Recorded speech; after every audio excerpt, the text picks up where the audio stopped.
Autrefois, avant-guerre même, on peut dire qu'il n'y avait pas de banlieue aux villes, ou presque pas.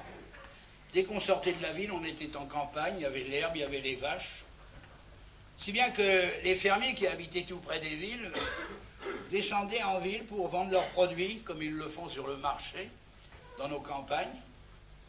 Et celui-là, il habitait Octeville, au-dessus du Havre. Il attelait le matin de bonne heure, c'était la femme qui chargeait, parce que lui, il avait déjà conduit la carriole quand même pour aller le charger. Et puis il descendait au rythme du cheval, jusqu'en ville. Il arrivait près de l'église Notre-Dame, la nouvelle cathédrale du Havre. Il s'installait là, il mettait un poids de 20 kilos en fond sur le bord du trottoir. Dans l'anneau, il passait l'anneau du cheval, et puis il rentrait au café.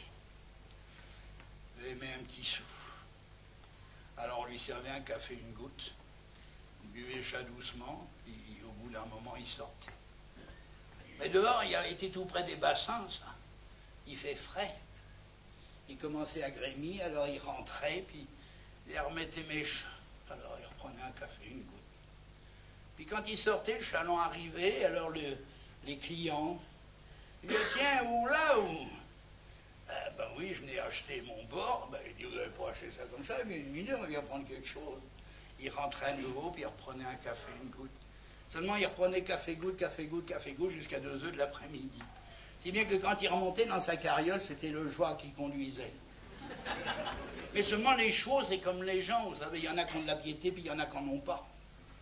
Ce cheval-là avait beaucoup de piété. Dès qu'il y avait un café, il s'arrêtait. Alors le bonhomme descendait de lui-même, comme ça, il se laissait tomber sur le trottoir, rentrer au café. On avait tellement l'habitude de le voir, on le servait. Il laissait tomber sa monnaie, puis il repartait. Seulement quand il arrivait à la ferme, généralement, la femme l'attendait. Pas avec le rouleau à pâtisserie, il n'y en a pas chez nous en campagne, mais avec la brosse à pavé. Pas ce jour-là. Ce jour-là, elle est arrivée, elle s'était bien habillée, elle avait mis son petit bonnet blanc, bien, propette. Elle dit, quand il est descendu, enfin quand il est tombé de voiture, elle a dit, t'allais fatigué, mon homme.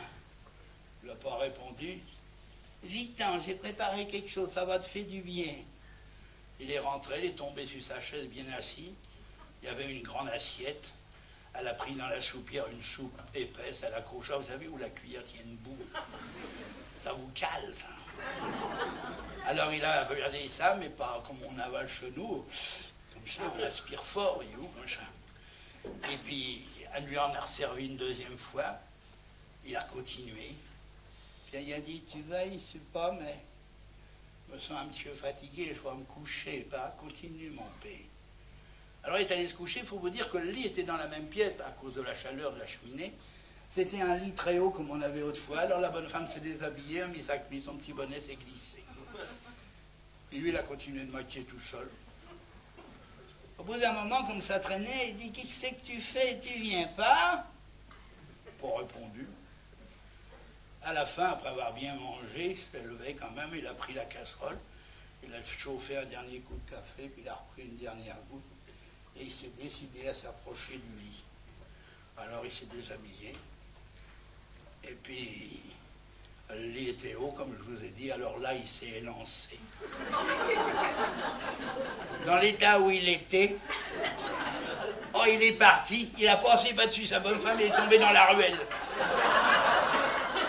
Alors, enfoncé dans la ruelle, il s'est redressé difficilement, et sa tête est sortie comme celle d'un serpent d'un trou. Il s'est trouvé nez à nez avec la tête de sa femme qui était couchée, et la tête sur l'oreiller.